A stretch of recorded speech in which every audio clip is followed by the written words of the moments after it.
Hello, I'm Dee from Dundalk. I'm Andrea from Ardee. And we're here to give you some tips from the town. Now, I don't know if you're aware of this, but January has a very high rate of divorce, doesn't it, Andrea?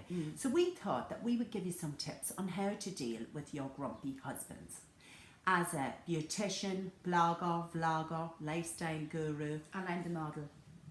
and Andrea, a model, we thought that we would help you through the use of role play, try and identify those flashpoints. Okay, so this is Andrea dressed up as the grumpy husband. God love her. Okay, so we're going to talk about first thing in the morning. Now, this is a time where men are often very grumpy. So, you see your husband coming through the door with a big grumpy head on him. Okay. We would recommend trying to be super nice at this point to see if you can soften him up a little bit. Like this. Good morning, darling. Did you sleep well? No. Would you like to have a nice cup of tea? No, serve me coffee here. Now, more than likely that won't work, but sure, give it a go. Now, the next question that women often ask is a classic mistake, and we would say, don't do it to yourself. And the question is this. Is everything okay, darling? Yeah. Are you feeling sick or something? No. Because you don't seem yourself. What do you mean? I mean, you're grumpy. I'm not grumpy. Grumpy. Nothing worse than somebody telling you're grumpy when you're not grumpy. I'm not grumpy.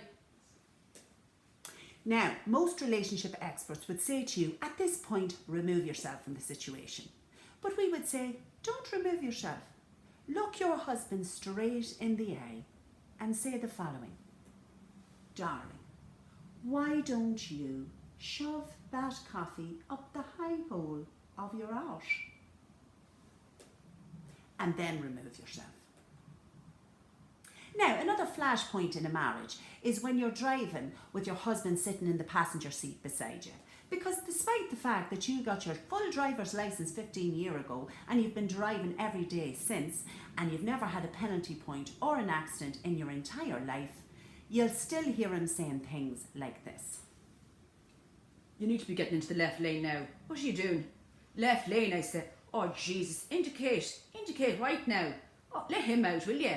Ah, for God's sake. Oh, it's a wonder we're still alive. So we would recommend at this point, just get little earplugs and put them in your ears before the journey to block out all that white noise. You're driving too fast. Ah, for God. Gear down. Gear down. Oh, Jesus. What? How did you get your license? Don't look at me. Look at the road. Another issue that can arise that can cause conflict is when your husband gets sick. Because you could have had a dreadful virus for the last 3 weeks, been on 6 courses of antibiotics and have been dragging your carcass around the place, dying, but saying nothing about it. But the minute your husband gets sick, this is what you have to listen to. Oh my God, I feel awful. Oh jeez, I'm dying. Dying. Listen, it's probably just the same virus I had. It's not, it's much worse than what you had. Really? Yeah, you wouldn't believe it. The pains all over me. Did you have that? I had pains all over me too, No, yeah. mine are worse. Ah, no, it can't be. It's Call probably... an ambulance. We would suggest at this point, call him an ambulance. Call his bluff. Let them take him to hospital and show him what a grumpy bollocks he really is. Oh Jesus, it's moving into my heart. My heart. Hello, we'd like to let you know that it's the last chance to see our current live show before our new show. We're doing DirtBirds live in Birr, County Offaly on March 2nd.